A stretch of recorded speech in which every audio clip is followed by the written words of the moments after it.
Big TV భక్తి సమాచారం WhatsApp ఛానల్లో జాయిన్ అవ్వండి. అన్ని విశేషాలు ఎప్పటికప్పుడు తెలుసుకోండి. అందరికీ నమస్కారం. వెల్కమ్ టు బిగ్ టీవీ భక్తి. ఎన్నో ఆధ్యాత్మిక ప్రశ్నలకు సమాధానం చెప్పడానికి ఇప్పుడు మనతో పాటు ఐకానిక్ ఆస్ట్రాలజర్ గట్టుపల్లి సురేష్ బాబు గారు మనతో పాటు ఉన్నారు.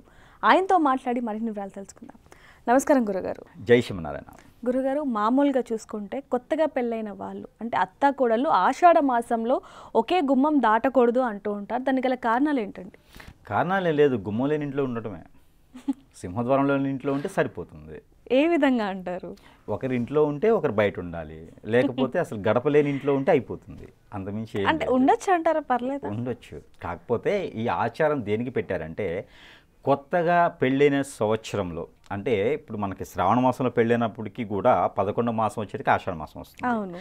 ఆషాఢ మాసం మొదటిగా వచ్చేసి పెళ్ళి అయిన తర్వాత వచ్చేటువంటి ఆషాఢ మాసం అనేది పుట్టింట్లోనే ఆడపిల్ల ఉండాలి. ఇది నియమం.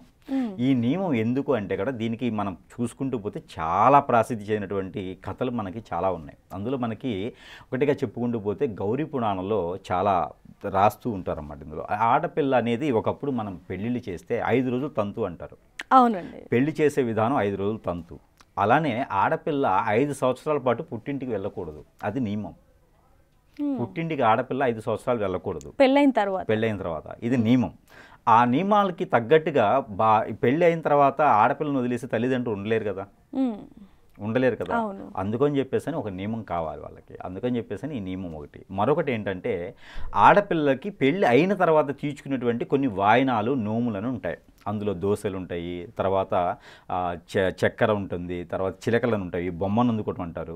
ఇలాంటి నోములని నోచుకునేటువంటి కొన్ని ఉంటే పుట్టింటి నుంచి సారె అంటారు. ఇవన్నీ కూడా వారి పుట్టింట్లో ఉన్నటువంటి అమ్మవారికి సమర్పించే విధానం అయితే కొంత ఉంటుంది. అవన్నీ కూడా తీర్చుకునేదానికి ఆషాఢ మాసం అనుకూలంగా ఉంటుంది.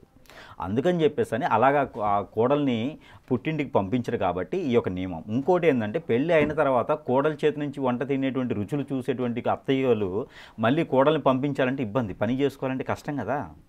అంటే ఈ రోజులైతే అత్తయ్య చేసి పెడుతుంది అనుకోండి, వేరే విషయం. ఆ రోజులైతే కోడలు రాగానే మంచం మీద కూర్చోబెట్టి, పందిరి మంచం మీద కూర్చోబెట్టి అత్తయ్య గారు అని చెప్పి పలకరించి చేసేటువంటి విధానాలు ఉన్నాయి. కాబట్టి ఆ ఒక పిలుపులు మళ్ళీ నెలపాటు మిస్ అవుతామే అని చెప్పేసి అని భావనతో ఈ యొక్క నియమం ఏంటంటే ఇట్లా పెట్టారనమాట. అందుకని పుట్టింటి వారు పెట్టినటువంటి నియమం ఇది, ఆ నోములు నోచుకునేందుకు. మరొకటి ఏంటంటే ఆషాఢ మాసంలో అత్తా కోడలు ఒక ఇంట్లో ఉండకూడదు అనే దానికి ఏంటంటే అత్తయ్య కోడలు ఒక ఇంట్లో ఉండడం వల్ల అనేజీ ఏర్పడుతుంది. వీరికి రోగాలు పాలిటి పడేటువంటి విధానం కూడా ఏర్పడుతుంది. ఎవరైతే అనేజీగా ఉంటారో వారికి రోగాలు పాలిటి పడేదానికి కూడా ఉంటుంది. మరొకటి ఏంటంటే శివపురాణంలో మనం చూసినట్టయితే కనుక శివునికి పార్వతికి పెళ్ళైన తర్వాత అంటే పార్వతీదేవి మొక్కుంటుంది, నాకు మంచి భర్త రావాలని చెప్పేసి అని మొక్కుంటుంది. మన గోరంటాకు చెట్టు అంటారు కదా, ఆ గోరంటాకు చెట్టుకి ఒక సముద్రపు ఒడ్డున మొక్కుంటుంది. పూజ చేస్తూ ఉన్నప్పుడు శివలింగం ఉద్భవించింది. ఇతనే భర్తగా భావించేసి ముందు పార్వతీదేవి శివునికి తాళి కట్టింది.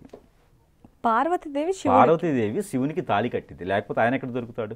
7 లోకాల తిరుగుతూ ఉంటాడు కదా. శివునికి తాళి కట్టేస్తుంది. తాళి కట్టగానే ఇంకా బంధన ఏర్పడేసి వాళ్ళ ఇంటికి తీసుకెళ్ళగానే వాళ్ళ అమ్మగారు ఒప్పుకోరు. ఏంటి అసలు ఈయన ఇట్లా ఉన్నాడు, ఏంటి అసలు నాకు వద్దు అని చెప్పేసి అని వాళ్ళ అమ్మగారు అసలు ఒప్పుకోరు. వాళ్ళ అత్తయ్య ఒప్పుకోకపోతే అప్పుడు ఆ పార్వతీదేవి నియమం పెట్టింది అనమాట. ఆషాఢ మాసంలో వెళ్ళిపోవాలి, మా ఆయనతో పాటు నేను ఉండిపోవాలి, మా ఆయన ఇక్కడ ఉంటే నీకు పనికిరాదని చెప్పేసి అని వెళ్ళిపోతారు. వెళ్ళిపోయిన తర్వాత ఆషాఢ మాసంలో ముక్కోటి దేవతలు భూలోకాలకు వచ్చినప్పుడు శివుణ్ణి ఆరాధిస్తూ ఉంటారు. శివుణ్ణి ఆరాధిస్తూ ఆ గొప్ప విషయాలన్నీ కూడా వారి అత్తకి జారేస్తూ ఉంటారు. అప్పుడు వాళ్ళ అల్లుడు గారి యొక్క గొప్పతనం తెలిసి అప్పుడు ఆరాధించి శ్రావణ మాసంలో కన్యాదానం చేస్తుంది. కాళ్ళు కలిగి నెత్తిన జల్లుకుంటారు. అంటే అల్లుడి గొప్పతనం తీయడానికి, కోడలు గొప్పతనం తెలియడానికి కూడా ఆషాఢ మాసం ఒక తంతు. అందుకని ఆషాఢ మాస నియమం అనేది ఖచ్చితంగా పాటిస్తే అల్లుడు ఎంతటి గొప్పవాడు, కోడలు ఎంత గొప్పది అనేది తెలుస్తుందన్నమాట. అందుకని ఆషాఢ మాస ప్రత్యేకత, పుట్టింటికి వెళ్ళడం వల్ల విలువ తెలుస్తుంది. అయితే గురుగారు, ఈ రోజుల్లో చాలా మంది కూడా వీటిని మూఢనమ్మకాలు అంటూ పక్కన పెడుతున్న పరిస్థితి అని చెప్పొచ్చు. మూఢనమ్మకాలు అంటే ప్రతిదీ మూఢనమ్మకమే. బట్టలు వేసుకోవడం మూఢనమ్మకమే, తినడం మూఢనమ్మకమే. మా తాతయ్య తిన్నారు, మా ముత్తాత కూడా తిన్నారు, మనం తినడం ఎందుకు? మనం కూడా అలా బతికేస్తే అయిపోతుంది కదా. 3 రోజుల్లో చూడటానికి జనాలు చాలామంది వస్తారు, మనల్ని తినకుండా ఉంటే అయిపోతుంది కదా. సో మూఢనమ్మకం అనేది ఏం లేదు. వారి అవసరం బట్టి, వారి అవకాశాన్ని బట్టి అలాగా నిర్ణయించుకుంటారు, అంతేగాని మూఢనమ్మకాలు ఏం లేదు ఇందులోనూ. ఆచరణ ఉన్నది, ఇష్టం ఉన్నవారు పాటిస్తారు. అంటే గురుగారు, కొంతమందికి ఉన్న సందేహం అంటే ఆషాఢంలో అత్త కోడళ్ళు ఒక దగ్గర ఉండకూడదా, లేకపోతే భార్యాభర్తలు ఒక దగ్గర ఉండకూడదా అంటే మీరేం చెప్తారు?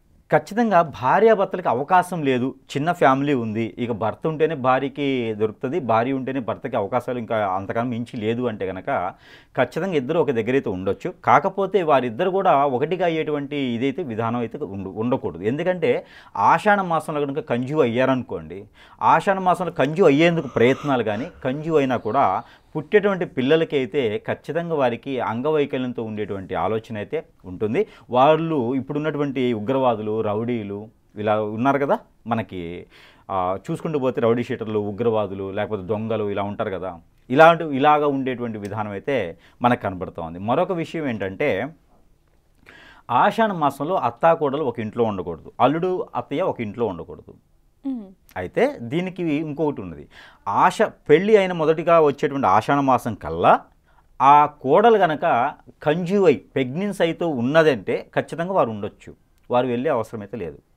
3వ మాసం, 7వ మాసం, 9వ మాసంలో పుట్టింటికి వెళ్ళాలంటే అలాంటి నియమాలు పనికొస్తాయి తప్పితే ఆషాఢ మాసం నియమం అనేది పనికిరాదు.